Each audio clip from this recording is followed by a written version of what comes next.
When there's a good game out there, of course you want it to become popular. Arc Raiders has been great. I haven't been this into an online-only multiplayer game in a long time. Obviously, if a game can't find a healthy fan base of players to play the game, it dies, especially for these online live service type games. Popularity and a large amount of players are needed in order to generate revenue to keep the developer from shutting down, incentivize the developers to continue support for the game, keeping it fresh, to grow a community around the game, and will likely lead to new entries in the series, which is all great. But when a game like Arc Raiders or Helldivers is that lucky multiplayer game to blow up in popularity way beyond expected, can it actually be a bad thing? Before we get into it real quick, sorry for my voice, I broke my neck and had surgery, so my throat's a little messed up at the moment. Anyways, on with the video. I know the obvious example of an online multiplayer live service game blowing up in popularity is Fortnite, but I want to focus on Arc Raiders because it's one of the first live service games that I've actually cared about. And after playing for a while, I've been noticing some things that seem to be an overall negative to the experience of the game that are a result of the game's popularity. Because the game is so huge, content creators want to put out as much information as possible as soon as possible to milk the most amount of views as possible. So they grind and discover things like the best skills, strategies to kill the arc easiest, loot locations, weapon metas, and more, and publish them on the internet.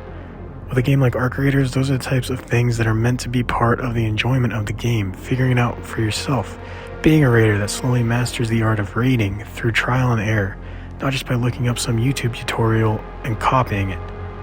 And you can say, well, just ignore the online tutorials and figure it out for yourself, which is true, and I think a good point, but for something like PvP metas, puts you at a disadvantage, or even looting. Let's say the expedition needs a random item that isn't easy to find, all of a sudden everyone knows every location where it spawns and heads there immediately. If you don't look up where the item is, you won't have any chance of stumbling upon it while looting because everyone else will have looked it up and gotten there first. This game, where part of the fun is supposed to be going out, exploring, and looting, loses a lot of the exploration aspect and becomes more of a fetch quest simulator where you don't even know if that item that you're going to fetch will have already been grabbed by someone else, so you end up loading in the same map and going to the same spot over and over again until you get that item. There's also all the people looking for exploits and glitches because they want to be the one to get the popular video clip from it. We've seen things like duplication glitches, people figuring out how to avoid reloading guns, movement glitches, or things like being able to launch this super powerful mine at people.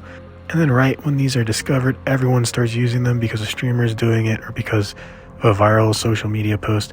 It can just be kind of annoying to deal with.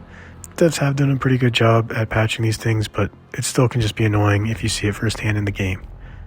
Another thing, and this might just be because Arc hasn't been updated in a while, the big Arc are too easy to kill. The matriarch used to be this thing that players would be afraid of, and now almost every time I load into a match, it's dead in like 5 minutes.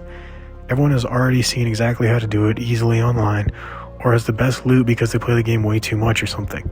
Maybe this will change with updates, but that is another concern I have. What updates will come to the game? Helldivers was another case of one of these wildly successful games that kind of came out of nowhere, and the developers expressed an issue they had when continuing support for the game and adding new content. They said that the game they originally made was not meant for the vast Call of Duty audience, but the audience they ended up getting was largely the vast Call of Duty audience. This brings an issue to tackle when determining the direction to take the game with updates and additional content. Of course, they want to appeal to all players of the game, but if they do so, they risk alienating different groups.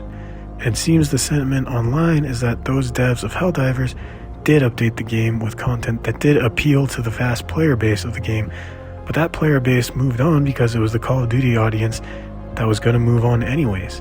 And the more dedicated fans were left unhappy with the direction of the game because it didn't feel aimed towards them.